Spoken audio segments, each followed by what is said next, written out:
उत्साहवर्धक, रोचक, रोमांचक, रोमहर्षक, चित्तथरारक, चित्तवेधक कराव्याच लागतील, कारण विकेट जास्त आहेत नो डाऊट. आणि वमिका स्टारचा एकही गडी बाद झाला नव्हता. त्या अनुषंगाने 2 चेंडूंमध्ये 5 धावा कराव्याच लागतील. 2 चेंडूमध्ये 5 नाही, एक बॉल एक चौकार मारला तर 5 एक परत तशी. बॉलर तयार या स्पर्धेमधील सर्वाधिक निर्णायक चेंडू घेऊन मिस्टर जितेश बॉलिंग ट्रॅकवर. येथे काय क्षेत्ररक्षण, काय नाव त्याचं?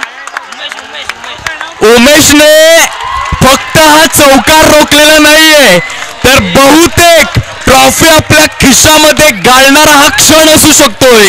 इतकं जबरदस्त क्षेत्ररक्षण. दीपेश सर, समोर विशाल आहे, हा देखील एक हुकुम इक्का आहे. टगीरने देखील कित्येकदा मात्र फटका सजवलाय. वो कहते हैं ना, अपना इक्का तभी निकालो जब सामने वाला अपना भाषा निकाले, और ये इक्का निकाल दिया है. आणि आणखीन मी एक उल्लेख करेन, जिंकण्याची खरी मजा तेव्हाच येते जेव्हा सर्वजण आपल्या पराभवाची वाट पाहत असतात. जे प्रेक्षक बसलेले होते ते उभे झालेत, जे उभे होते त्यांनी चालायला सुरुवात केली. कोणी आपल्या कमरेवरती हात देत आहे, कोणी डोक्यांवरती हात देत आहे, कोणी नख कुरतडत आहे. कारण